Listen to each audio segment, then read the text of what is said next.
दोस्तों, क्या प्रधानमंत्री मोदी अपने रास्ते से कई कांटे एक साथ हटाने जा रहे हैं और इसकी शुरुआत वो अपनी ही सरकार में फेरबदल से करेंगे। इसका मतलब सरकार में बैठे मोदी के कुछ राइवल्स धीरे धीरे हटाए जाएंगे और इसकी शुरुआत नितिन गडकरी से होगी, जिनके खिलाफ इस वक्त गुजरात लॉबी माहौल गर्म कर रही है। अब दोस्तों, ये बात मैं इसलिए कह रहा हूं क्योंकि कई दिनों के बाद नितिन गडकरी ने अपनी जुबान खोली है, कैमरे पर वो सामने आए हैं और उन्होंने कहा है कि उन्हें बदनाम करने की साजिश रची जा रही, उन्हें टारगेट किया जा रहा है। और यहां पर वो जिक्र विपक्ष का नहीं कर रहे हैं। वो कहते हैं कि इथेनॉल के मामले में उन पर निशाना साधा जा रहा है, जबकि हकीकत ये जो इथेनॉल और तेल का जो मंत्रालय है वो उनके पास नहीं है। ये मंत्रालय तो किसी और का है, फैसला तो कोई और ले रहा है। somebody else is deciding, मैं डिसाइड नहीं कर रहा हूं। मुझे तो राजनीतिक साजिश का शिकार बनाया जा रहा है और ये बात उन्होंने कैमरे पर कही, मुझे बदनाम किया जा रहा है। अब दोस्तों, अगर नितिन गडकरी के खिलाफ साजिश हो रही है तो साजिश कौन कर रहा है? क्या इसके पीछे ये जो सारा खेल है, इसका जो रिमोट है कहीं गुजरात लॉबी के हाथ में तो नहीं है? क्योंकि जिन लोगों ने हमले किए नितिन गडकरी पर इथेनॉल को लेकर या और मामलों को लेकर हाल फिलहाल में, उसमें से एक बड़ा तबका मोदी का समर्थक था, गुजरात लॉबी का समर्थक था, बीजेपी आईटी सेल से जुड़ा हुआ था। कुछ तो ऐसे लोग थे जो बीजेपी के लिए ही बैटिंग कर रहे थे और उन्होंने बल्ला गडकरी पर भी चला दिया। तो इसके पीछे खेल क्या है? क्या ये पावर गेम है जहां पर गडकरी को अल्टीमेटली किनारे करने का खेल शुरू हो रहा है? और गडकरी नहीं, उसके बाद लाइन लगेगी। जो भी गुजरात लॉबी के माफिक नहीं है वो क्या बाहर किया जाएगा? अब इस मसले पर तो मैं आ ही रहा हूं, लेकिन मैं चाहता हूं कि कुछ अहम बातें आपको जरा याद कराऊं, क्योंकि कहानी फिर और आसानी से समझ आएगी। और इसीलिए एक छोटा सा सवाल आपसे कि क्या आपको एप्स्टीन फाइल्स याद हैं? बदनाम फाइल्स जिसने ट्रंप को कहीं ना कहीं बेनकाब कर दिया।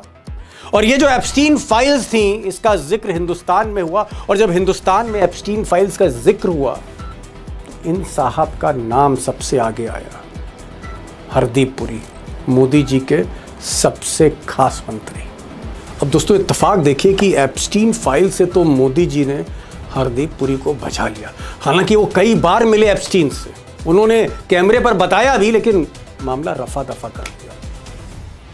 लेकिन मैंने कहा ना, इत्तेफाक देखिए कि ई से एप्स्टीन और ई से एथेनॉल, और एप्स्टीन के बाद अब एथेनॉल का जो सांप है वो भी हरदीप पुरी के गले में जाता हुआ दिख रहा है। क्योंकि एथेनॉल का जो मामला है, पेट्रोल में एथेनॉल मिलाने का, वो इन्हीं के मंत्रालय का मामला है, पेट्रोलियम मिनिस्ट्री का मामला है, हरदीप पुरी का मामला, इन्हीं का फैसला है, यही अमल कर रहे हैं। और शायद इसीलिए नितिन गडकरी ने पहली बार जुबान खोली, कैमरे पर आए और दो इंपॉर्टेंट बात कही उन्होंने।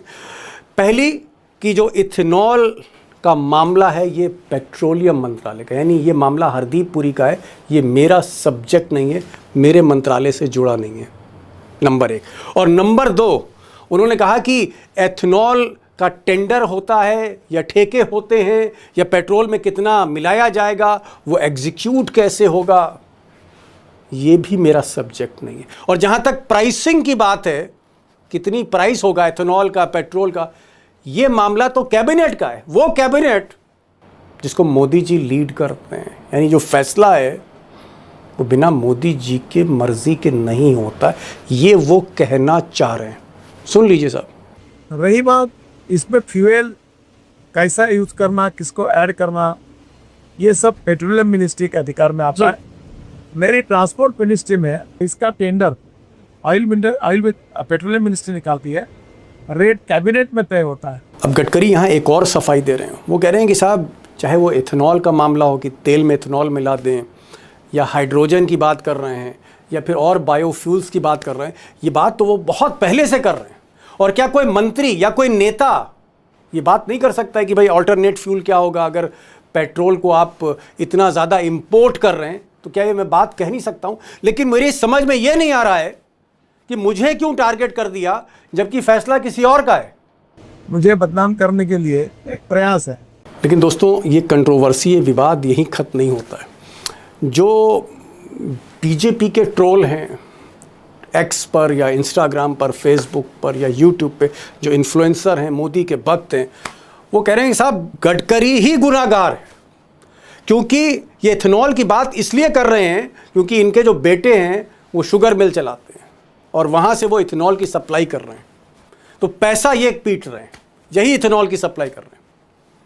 पहली बार गडकरी ने आज उस पर भी जवाब दिया और गडकरी ने कहा ये बात सही है कि मेरी शुगर मिल थी, मैं बिजनेस करता था, राजनीति में आने से पहले बिजनेस करता था, मैं बिजनेसमैन हूं और मेरी शुगर मिल है जो मेरे बेटे चला रहे हैं। लेकिन उन्होंने एक बड़ी बात कही, यहां पर मैं थोड़ा गौर करने जा रहा हूं, हालांकि कसूर है गडकरी का, लेकिन यहां पर उन्होंने कहा कि इथेनॉल जो उनकी फैक्ट्री से होता है वो सिर्फ, अगर सप्लाई देखें आप तो 0.07 है, 0.07, मतलब आधा प्रतिशत भी नहीं है, 0.7 है, 0.07 है, और इसका मतलब कुछ नहीं है उनका ये कहना था। बहरहाल मैं इन बातों पर नहीं जा रहा हूँ। सवाल इस बात का है कि अगर फैसला हरदीप पुरी, एप्स्टीन फाइल वाले हरदीप पुरी ले रहे हैं, वही टेंडर निकाल रहे हैं, वही कॉन्ट्रैक्ट दे रहे हैं, और जो प्राइसिंग है वो मोदी की कैबिनेट ले रही है, तो निशाना सिर्फ गडकरी पर क्यों टारगेट किया जा रहा है और इसको इनिशिएट गुजरात लॉबी के समर्थक क्यों कर रहे हैं, इसके पीछे क्या खेल है? सवाल यहाँ पर बड़ा ये है। और दोस्तों, यहाँ पर सवाल ये है कि जहाँ पर प्रमाण मिल रहे हैं, मंदिर में चंदा चोरी के प्रमाण मिल रहे हैं, सबूत मिल रहे हैं, लेकिन चंपत राय को बचाया जा रहा है, गोपाल राव को बचाया जा रहा है, अनिल मिश्रा को क्लीन चिट दी जा रही है, पेपर लीक के सारे सबूत हैं और उस देश भर में धरना प्रदर्शन जेंजी कर रहा है।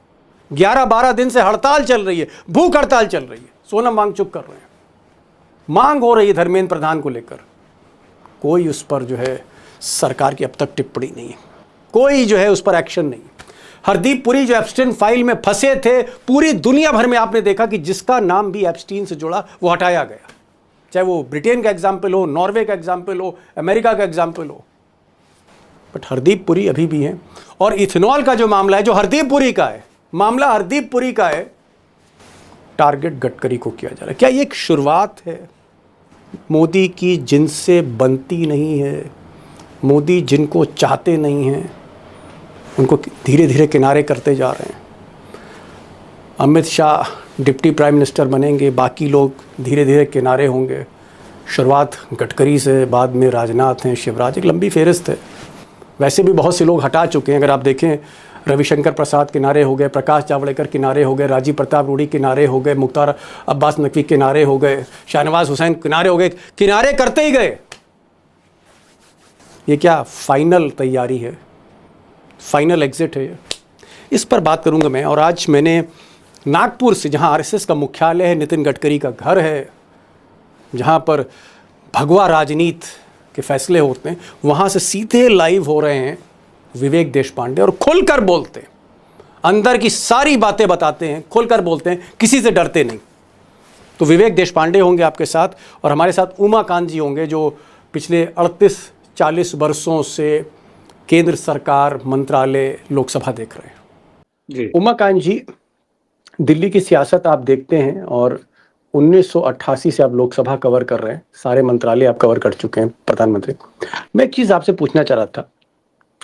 मेरा सवाल यह है कि नितिन गडकरी कह रहे हैं कि उनको बदनाम किया जा रहा है, साजिश हो रही है, उनके साथ राजनीति हो रही है, उनका ये पेट्रोल, इथेनॉल, इससे कोई मतलब नहीं है, ये हरदीप पुरी का विषय है, जो दाम बढ़ाए जाते हैं वो कैबिनेट तय करती है, मोदी तय करते हैं, तो वो ना 3 में है ना 13 में है, वो तो है नहीं, वो तो बस इस मसले को ऐसे ही बोलते रहते थे, उनका सब्जेक्ट है।